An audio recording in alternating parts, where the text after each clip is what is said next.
Muy seguramente a ustedes les han vendido la idea de que el conflicto entre Israel y los palestinos es un conflicto supuestamente territorial. Pero en verdad este no es un conflicto territorial. En esencia este es un conflicto de un índole distinto. Y les voy a explicar muy sencillo. Antes del 2005, Israel controlábamos la Franja de Gaza. No solo eso, que durante todo ese tiempo, los palestinos o los árabes que vivían en la Franja de Gaza, ellos pedían que Israel nos retiráramos a lo que se conocen como las líneas de 1967.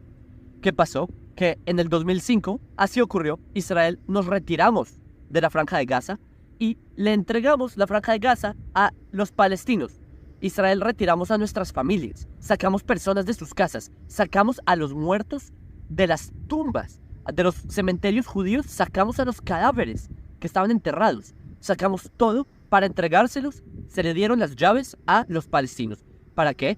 En esa época, en el 2005, se creía que los palestinos por fin, ya que se cumplió lo que ellos tanto pedían, que Israel se retirara a las líneas de 1967, que son las guerras de los 6 días, que si nos retirábamos del territorio, ellos iban a crear un país, el Singapur de Medio Oriente, un Mónaco, un país que iba a tener éxito en Medio Oriente. ¿Y por qué? Porque Gaza era una zona en donde había una economía muy buena que alimentaba a Israel, exportaban afuera de Israel. ¿Qué ocurrió? Que los gazatíes, los árabes que estaban en Gaza, cuando entraron, que a propósito, empezaron a venir árabes de Egipto, que entraron por el sur, por Rafah, empezaron a simplemente a tomar, empezaron a quemar las estructuras que Israel les dejó. Los, ¿cómo se dice? Sinagogas, empezaron a quemar todo, los invernaderos para cultivar, que Israel les dejó los invernaderos para que tengan una economía, los quemaron. ¿Y qué pasó? Que hicieron elecciones para definir quién iba a ser el gobierno en Gaza. ¿A quién eligieron? A Hamas, a una organización terrorista.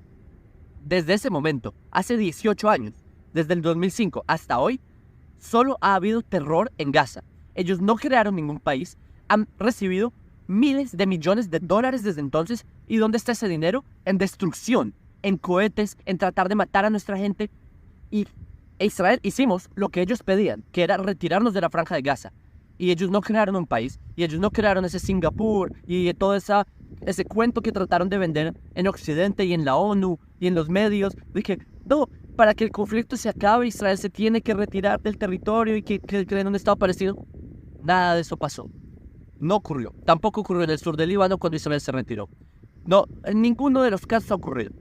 Entonces, otro dato curioso.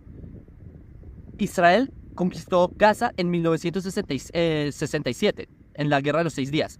Pero es que antes del 67, también habían grupos como la OLP, que es la Organización de Libre Palestina. Ellos también pedían por acabar Israel.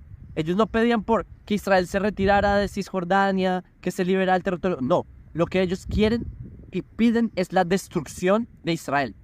El problema de ellos no son las fronteras del 67, que ellos tengan un país. El problema de ellos es el hecho de que los judíos tengamos un país.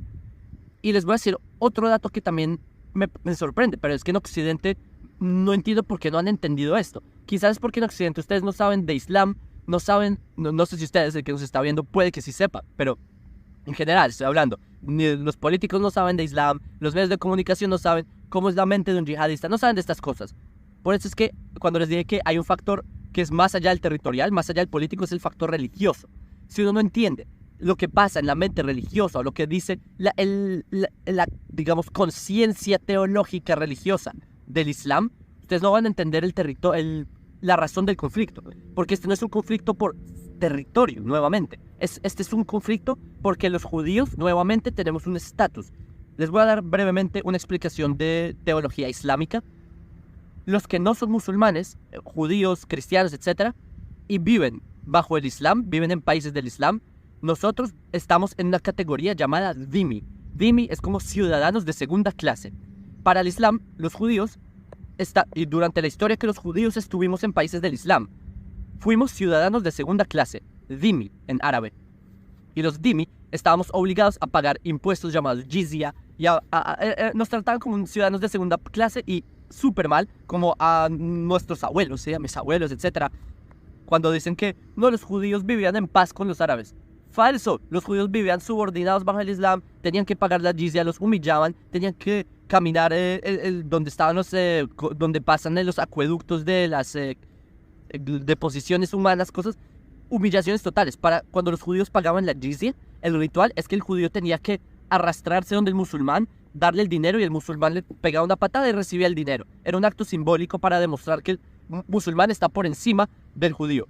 Entonces, ese es un punto. Ahora que ustedes entienden que el problema de ellos es el hecho de que los judíos ya no somos dhimmi. Nosotros ya no somos ese ciudadano de segunda clase, sino que al revés. Los judíos nos liberamos de ser dhimmi. Liberamos nuestra tierra. Esto es nuestro. Esta es la tierra de los judíos.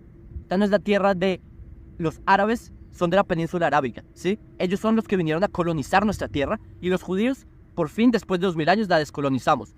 ¿Qué pasa? Que a pesar de que es nuestra tierra, los judíos fuimos tan ingenuos de ofrecerle paz a una religión que quiere nuestra destrucción. Por favor, busquen ustedes en internet. Carta Fundacional de Hamás. Es el documento corazón de Hamás. Carta Fundacional de Hamás. Búsquenlo. Y lean lo que dice que los judíos somos los culpables de todas las guerras, que hay que acabar con los judíos del mundo. Literalmente dice que primero hay que empezar con acabar a los judíos de Israel y luego con los judíos del mundo. Lean. Eso es lo que dice Hamás. Es lo que dice la ideología, no solo de Hamás, de todos estos grupos. Hezbollah, Al-Qaeda, Boko Haram, Al-Shabaab, Nusra, todos estos grupos dicen eso.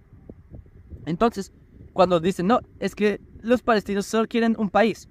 Hamás no pide un país. En ningún lugar ustedes vean en la constitución de Hamás, en la carta fundacional, en ningún lado dicen que ellos quieren un país. Lo que dice es que ellos quieren expulsar a los judíos de esta tierra. Es lo que dice. Y también traen un hadith que dice que, esto es en Bukhari, creo que está. Un hadith que dice que van a exterminar a todos los judíos, que los judíos en el día del juicio final, los musulmanes van a matar a los judíos y los judíos nos vamos a esconder detrás de piedras y árboles y que la naturaleza se va a poner en contra de los judíos. Señores, esto, lo que ustedes ven, todo este caos, toda esta destrucción, esto no es un conflicto territorial. Entiendan que Israel ya se intentó darles a los palestinos, ¿sí? Los árabes de la península arábiga que llegaron, ¿sí? Que se pusieron el nombre palestinos en los años 60. Los verdaderos palestinos somos los judíos. Les recuerdo el nombre Palestina, se lo pone el emperador Adriano a Judea, ¿sí? Que lo toma un nombre Heródoto de las costas de Ashkelon, que es por Heródoto lo saca. Pero el punto es que en la época de Adriano, los palestinos éramos los judíos. De repente, ya en el siglo XVIII, XIX, empiezan a llamar incluso también en el siglo XIX, a los judíos se les llama a los palestinos, a los judíos. Hay documentos del Imperio Otomano que los judíos éramos los palestinos. En los años 60 se inventaron ese pueblo que pide un territorio que en verdad no lo pide, sino que Occidente creen que ellos quieren un país. Ustedes en Occidente tienen que entender que este no es un conflicto por territorio. Este es un conflicto por si Israel existe o no existe. Y nosotros vamos a hacernos y asegurarnos que Israel va a existir para siempre. Ya la pasamos mal. La primera destrucción con los babilonios, no aprendimos la lección. Segunda destrucción con los romanos. 2000 años después aprendimos la lección. De aquí no nos mueve nadie. No nos mueve ni Hamás, ni Irán, ni ningún enemigo. Y quiero decir un último mensaje para mis amigos judíos en la diáspora. Todos los que nos miran en nuestro canal, que son judíos. El antisemitismo o la judiofobia y los ataques contra judíos se han incrementado mucho en todo el mundo. En Estados Unidos, en los campuses universitarios, en Rusia hubo un pogrom en un aeropuerto y fueron literalmente a matar israelíes que llegaron a un aeropuerto. Literalmente hay una grabación entrevistando a un niño y le preguntan por qué viniste acá. Un niño ruso, sí, que musulmán que vino al aeropuerto a matar judíos, le preguntan al niño a qué viniste. No, a degollar judíos. Y muestra, en su mochila tiene un cuchillo. Y no, vine a degollar judíos. Un niño. En Rusia. ¿Qué está pasando en Europa? Están quemando sinagogas. En Latinoamérica, grafiteando sinagogas. Nicaragua, ¿qué pasó? Un cementerio judío. Lo llenaron de esvásticas, destruyeron lápidas. Se están metiendo con los muertos judíos. Francia, amenazas bomba a escuela. España, en todo lado. El odio a los judíos está en todo el mundo. Entonces, cuando vienen estos locos a decirme, no, la solución es que los judíos